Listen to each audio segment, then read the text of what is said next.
الحمدللہ رب العالمین، الصلاۃ والسلام علی سید المرسلین، اما بعد فاعوذ باللہ من الشیطان الرجیم،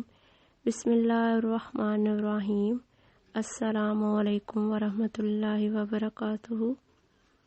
آج کا ہمارا موضوع ہے وضو کی فضیلت اور ثواب۔ حدیث میں ہے کہ جو کوئی وضو کرتے ہوئے بسم اللہ پڑھے یا بسم اللہ والحمدللہ پڑھے، زیادہ بہتر جو حدیث میں الفاظ آئے ہیں وہ یہ ہیں کہ بسم اللہ والحمدللہ پڑھنا زیادہ بہتر ہے۔ پھر ہر عضو دھوتے وقت یہ دعا پڑھے، اشہد ان لا الہ الا اللہ وحدہ لا شریک لہ واشہد ان محمدا عبدہ ورسولہ، اور پھر ہر عضو دھونے کے بعد یعنی وضو سے فارغ ہونے کے بعد یہ دعا پڑھے وضو کے آخر میں، اللہم اجعلنی من التوابین واجعلنی من المتطہرین۔ تو اس کے مرنے کے بعد جنت کے 8 دروازے اس کے لیے کھول دیے جائیں گے، وہ جس دروازے سے چاہے جنت میں جا سکتا ہے۔ اور فوراً 2 رکعت نماز پڑھے اس نیت کے ساتھ کہ اللہ تعالیٰ کی بارگاہ اقدس میں حاضر ہے اور دنیا کی تمام مشکلیں تکالیف ذہن سے نکال کر صرف اللہ کو حاضر ناظر جان کر اگر نماز پڑھے گا، پوری حضوری کے ساتھ پڑھے گا، تو اس کے تمام گناہ معاف ہو جائیں گے نماز ختم ہونے سے پہلے تک۔ علماء کرام کا اس بات پہ اکتفا ہے کہ یہاں پر گناہوں سے مراد کبیرہ گناہ نہیں بلکہ صغیرہ گناہ ہیں جو معاف ہو جائیں گے۔ اسی طرح ایک اور حدیث میں ہے کہ اس شخص کا وضو کامل نہیں جو مجھ پر درود نہ پڑے۔ دوسری حدیث میں ہے درود پڑھنے کا وقت وضو کے بعد آیا ہے، یعنی چاہیں تو آپ وضو کرنے کے بعد بھی درود پاک پڑھ سکتے ہیں اور چاہیں تو وضو کے دوران بھی درود پاک پڑھ سکتے ہیں۔ حدیث میں ہے کہ جو مسلمان وضو کرتا ہے، منہ دھوتا ہے، تو اس کے چہرے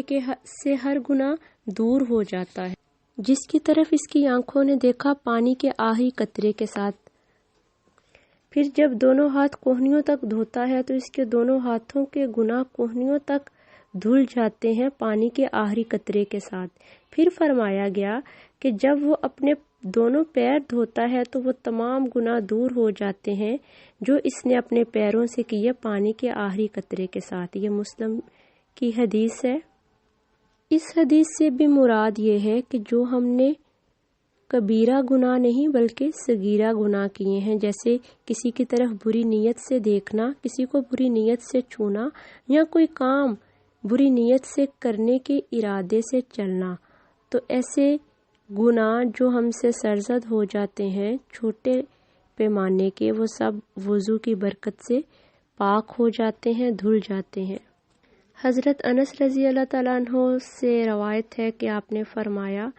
ایک دن آقا علیہ الصلوۃ والسلام نے مجھے فرمایا، اے میرے بیٹے، بڑی شفقت کے ساتھ بہت پیار سے مجھے فرمایا کہ اے میرے بیٹے، اگر تو طاقت رکھے ہر وقت وضو سے رہنے کی، یعنی ہر وقت حالت وضو میں رہنے کی اگر تو طاقت رکھتا ہے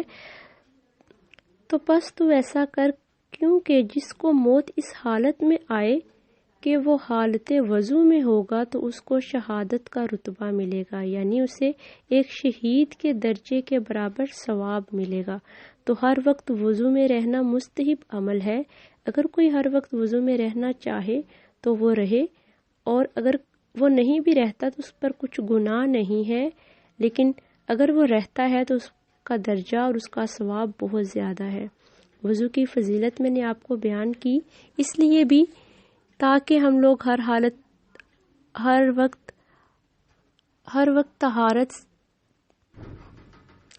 طہارت کی حالت میں رہیں،